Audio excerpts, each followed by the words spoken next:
안녕하세요. 브랜드카의 한성만입니다. 구독과 좋아요 부탁드립니다. 산타페 같은 경우는 대대적으로 디자인을 딱 공개를 했는데, 소렌토 같은 경우는 기습적으로 디자인을 공개를 했어요. 물론 풀체인지냐 페이스리프트냐 요거에 대한 차이는 조금 있긴 한데, 같은 그룹사 안에서 비슷한 시점에 공개를 했는지 그건 약간 의문이긴 합니다. 어쨌든 차종이 많아지면은 경쟁 차종들이 계속 늘어나면은 우리의 선택폭은 넓어지니까 우리는 환영할 만한 일이겠죠. 산타페 같은 경우는 디자인만 공개를 했는데, 소렌토 같은 경우는 옵션표들도 지금 막 돌아다니고 있어요. 그래서 저도 옵션표를 보게 됐는데, 이 옵션표를 보다 보니까 약간의 설명이 좀 필요할 것 같다. 이 트림과 이 옵션을 선택해야 괜찮을 것 같다. 그리고 이전 소렌토와 페이스리프트 되면서 어떤 게 바뀌었는지 그런 옵션에 대해서 한번 설명드리도록 하겠습니다. 이게 전면부 사진이고, 이 DRL 때문에 캐딜락하고 상당히 비슷하다 이렇게 말씀하시는 분들도 많은데, 그리고 EV9이나 이런 디자인을 보니까 굉장히 또 익숙해졌어요.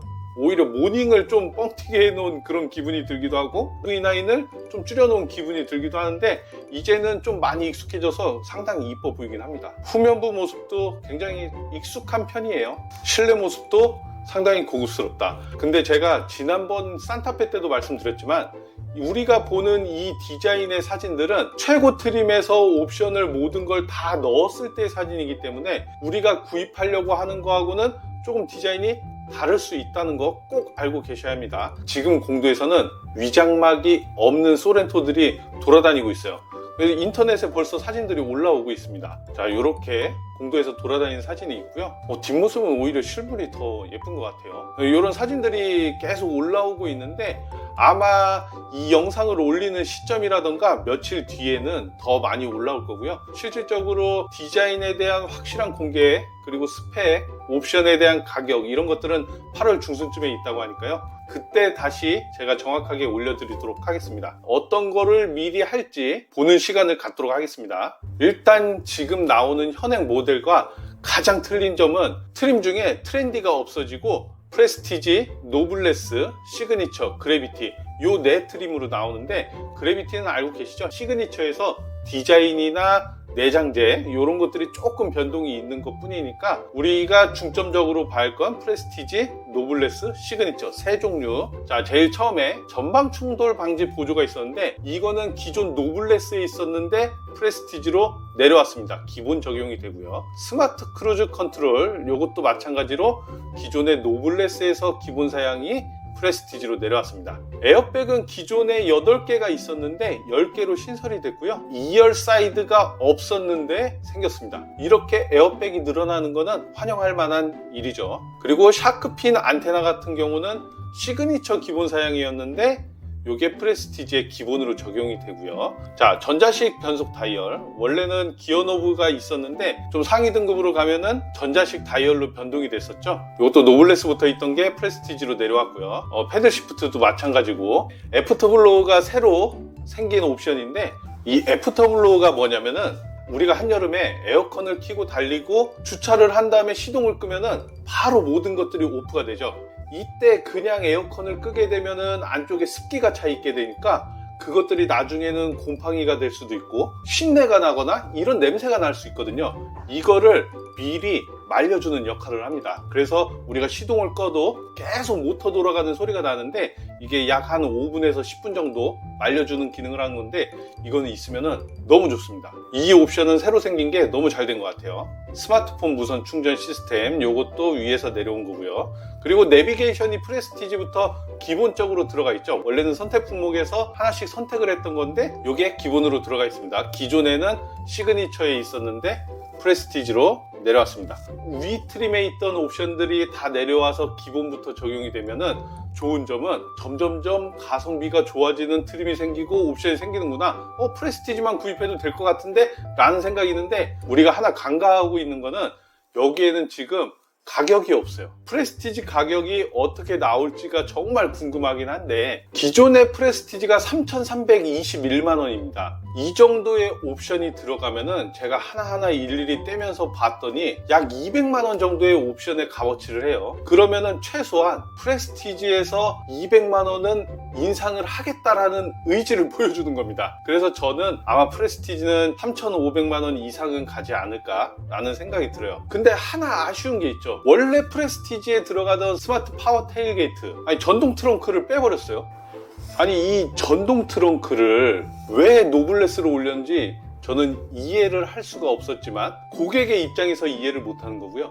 회사 입장에서는 파워 테일게이트까지 프레스티지로 해버리면은 노블레스에서는 변화가 없을 거고 프레스티지의 가격은 너무 많이 오르게 되거든요. 300만원, 400만원 이상 인상을 하게 돼야 하는 그런 형태가 돼버리니까 그렇게 되면은 소렌토의 기본 가격이 너무 높다는 말이 나올 거거든요. 그래서 적당히 인상할 수 있는 한 200만원 정도, 뭐 비싸면은 300만원 정도 이렇게 인상할 수 있는 명분을 만들기 위해서 기존의 노블레스에 있던 시그니처에 있던 옵션들을 프레스티지로 기본 적용시키고 그 중에서 노블레스로 올려도 될 것 같다, 기존 다른 차하고 옵션표를 맞춰가도 될 것 같다 해서 놓은 게 노블레스로 전동 트렁크를 옮겨 놓은 거죠. 이게 너무 아쉬운 거예요. 스마트폰 무선 충전 시스템 이런 거를 안 줘도 되니까 전동 트렁크를 기본에 넣어줬으면 그랬으면 다 프레스티지를 샀겠죠. 가격을 고려하지 않고 그냥 옵션표만 봤을 때는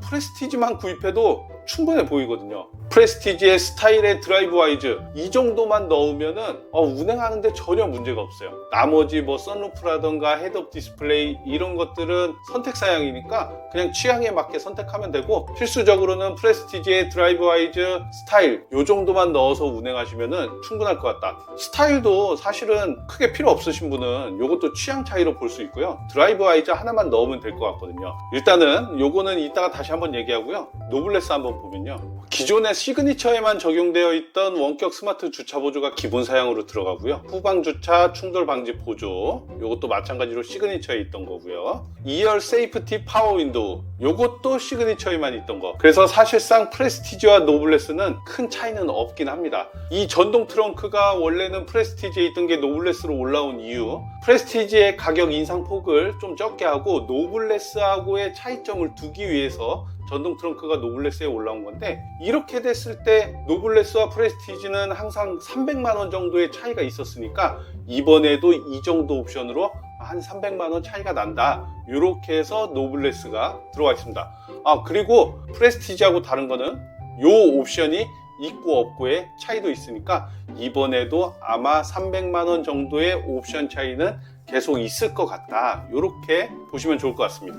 그 다음에 시그니처를 보면요, 요 기능들이 신설이 됐죠. 요 기능들이 이 후진 가이드 램프 같은 경우는 그랜저에 적용돼 있는 이 후진 가이드 램프, 요게 이제 소렌토에도 들어간다, 이렇게 보시면 좋을 것 같고요.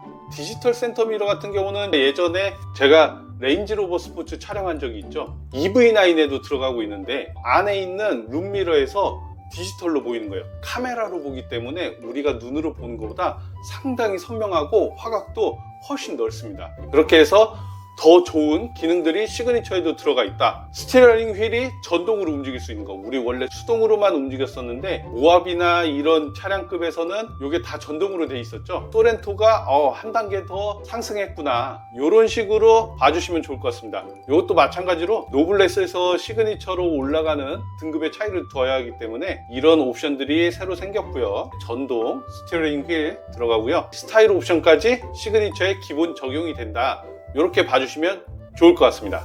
자, 그 다음에 선택 옵션을 한번 보면요, 요 전자식 4륜 6인승 7인승 요거는 공통으로 적용이 되고요. 우리 파워트레인 같은 경우도 산타페 같은 경우는 디젤이 없을 건데 소렌토는 디젤도 나오니까 그것도 저는 굉장히 장점이 될 것 같아요. 디젤이 없어진다는 거는 아직은 시기상조인 것 같고요. 사실 유로6 기준에 적합하면은 디젤이 환경오염이 많이 된다? 요거는 좀 다른 것 같은데 뭐 가솔린이나 디젤이나 똑같습니다. 그렇다고 전기차가 친환경이냐?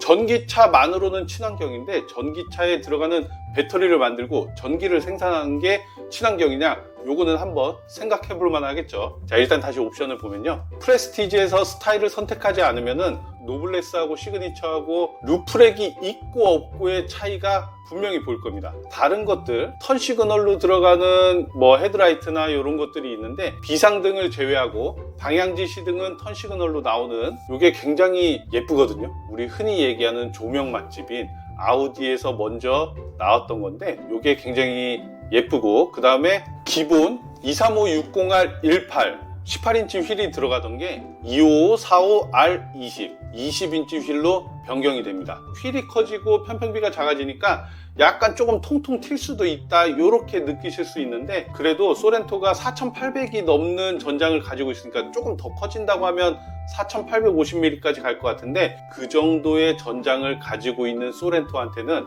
20인치 휠도 괜찮을 것 같습니다. 승차감은 약간 타이어 때문에 통통 튀는 느낌이 있을 수도 있는데 서스펜션이 요즘은 굉장히 좋게 나오니까요, 그 정도까지는 아닐 것 같고 이 정도로 보여지면은 괜찮은 사이즈다 이렇게 생각이 됩니다. 그래서 조금 외관 모습 익스테리어에서도 조금 선호하시는 분들이 계시면은 프레스티지부터 스타일을 선택해 주시면 좋을 것 같습니다. 시그니처 이상에서만 선택할 수 있는 요 컴포트가 있는데 나파 가죽 시트가 들어간다던가, 기본 프레스티지에서 인조 가죽이 들어가니까 나파 가죽이 들어가면요 훨씬 부드럽긴 합니다. 그리고 스웨이드 내장재 이런 것들이 들어가는데 훨씬 고급스러운 거, 그리고 마사지 시트 이런 것들이 들어갑니다. 그리고 12.3인치 클러스터 프레스티지에서 선택할 수 있는 옵션인데, 이거를 선택하고 이 가격이 100만원에 육박한다?